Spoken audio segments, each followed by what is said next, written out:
Hello viewers, उम्मीद है कि आप सब खैरियत से होंगे। आज का जो हमारा टॉपिक है वो हम देखेंगे जी एड्स। एड्स क्या है? Acquired immune deficiency syndrome. Meaning देख लेते हैं। एक्वायर्ड यानी एक्वायर्ड, इसका क्या मतलब है? अटेन, टू डेवलप और टेकन। इम्यून का क्या मतलब है? Protect from disease. इम्यूनिटी जो हमारी होती है। सिंड्रोम क्या है? A collection of symptoms of disease, यानी बहुत सी डिजीज के एक बार ही सिम्टम्स अपीयर होना वो सिंड्रोम में आ जाता है। डेफिशिएंसी क्या है? अफेक्ट, डिस्ट्रॉय और लेस। डेफिनेशन इसकी देख लेते हैं। It is a viral disease which is cause by HIV virus, यानी ये वायरल डिजीज है और इसको काज कौन करता है? HIV virus. कैजुअल एजेंट देख लेते हैं कि ये इसके एजेंट कौन सा इसको काज करेगा।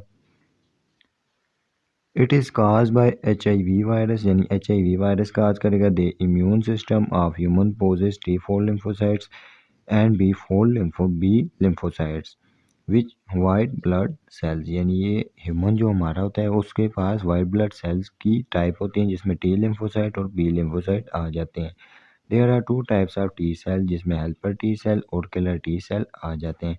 Helper T cell recognise the antigen and activate killer T cell, यानी हेल्पर टी सेल का क्या है? ये जो फॉरेन होगा, जो पार्टिकल होगा, जरासीम होगा, उसको रिकॉग्नाइज करेंगे और किलर टी सेल उसको जाकर डिस्ट्रॉय कर देगा।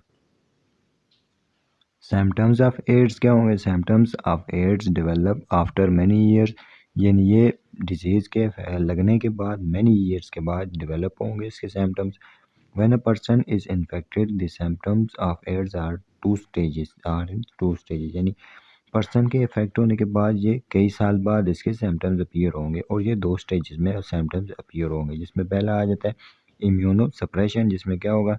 इन first stage immuno suppression occur which characterise AIDS, यानी इम्यूनो सप्रेशन हो जाएगी जो कि एड्स का एक करेक्टर आ जाता है।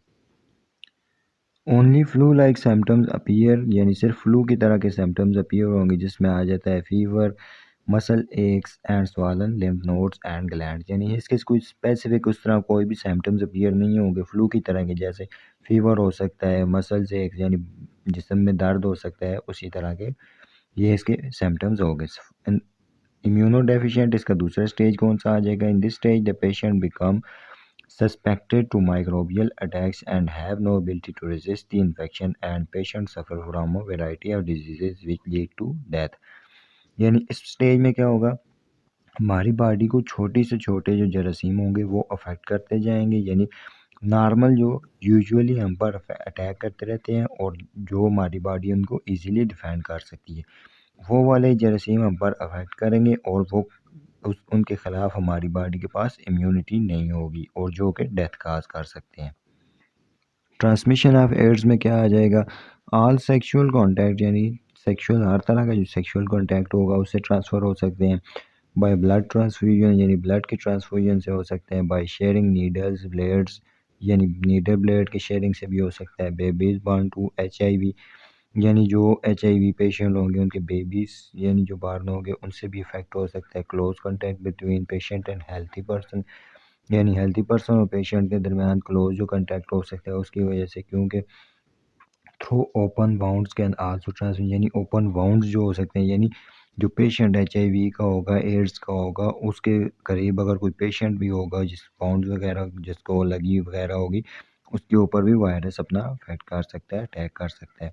Health care worker can also acquire, यानी हेल्थ केयर जो वर्कर होंगे वहाँ पर वो भी एक्वायर कर सकते हैं during professional activities he. It is also transmitted by exchange of body fluid, यानी बॉडी फ्लूइड के एक्सचेंज से भी ये ट्रांसफ़र हो सकता है। ट्रीटमेंट ऑफ एड्स देख लेते हैं। द स्पेसिफिक वैक्सीन्स और drugs are available for treatment of AIDS, यानी स्पेसिफिक वैक्सीन्स और ड्रग्स अवेलेबल हैं ट्रीटमेंट के लिए। But anti-HIV called anti retroviral drugs medications are use to control the reproduction of virus, यानी ये यूज़ की जाती हैं वायरस की रिप्रोडक्शन को रिड्यूस कर सकें, कंट्रोल कर सकें and slow down the progression of HIV related disease, और इस तरह की रिलेटेड डिजीज़ होंगी उनको स्लो डाउन कर देंगे।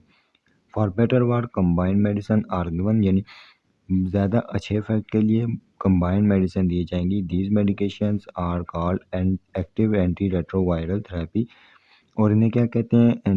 एक्टिव एंटी रेट्रोवायरल थेरेपी कहते हैं। उम्मीद है कि आपको ये वीडियो पसंद आई होगी। हमारे चैनल को सब्सक्राइब, लाइक और कमेंट करना ना भूलिएगा।